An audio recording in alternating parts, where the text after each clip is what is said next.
Joining me now, Andy McCarthy, former assistant U.S. attorney for the Southern District of New York and a Fox contributor. Hillary Clinton is tweeting this, Andy, but these are people. Well, I'm not gonna filibuster. What in the latest Durham filing is not good news for Mrs. Clinton?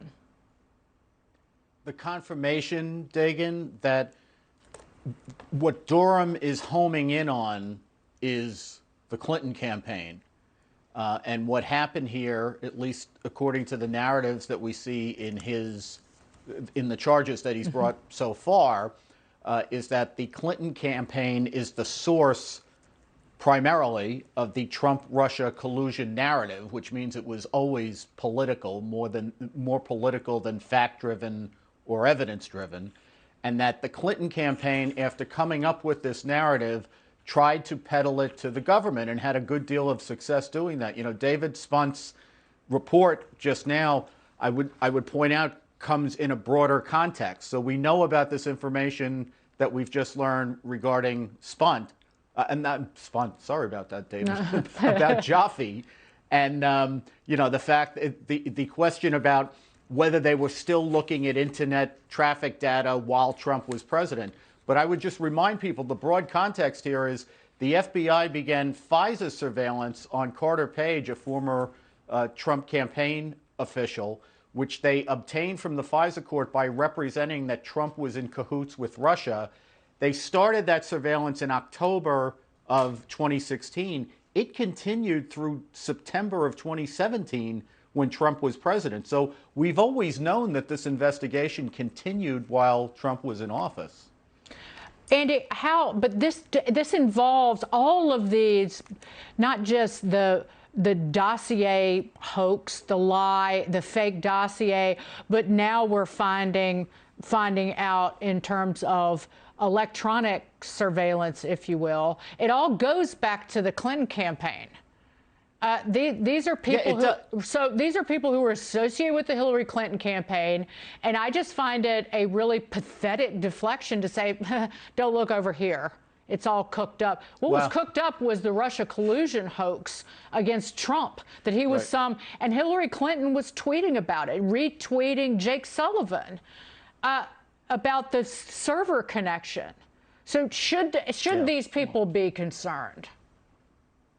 Yeah, well, you know, look, we've had 30 years of deflections from that corner, right? So the latest one is not really a big surprise. Here's why I think they should be concerned, although this is more of a political accountability thing, I think, Dagan, than necessarily a potential indictment thing.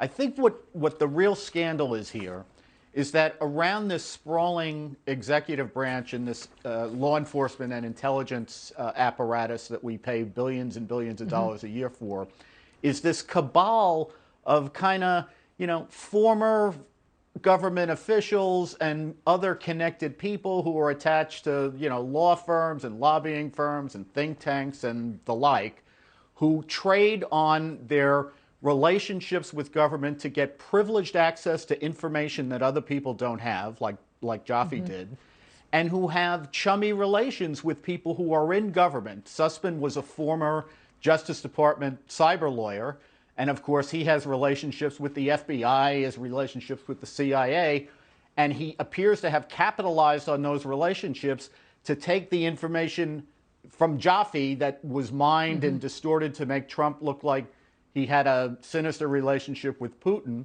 So one guy has privileged access to get the information, and then the other guy has the cozy connections in order to peddle the information into the government. And in many ways, they succeeded in getting their political opponent investigated.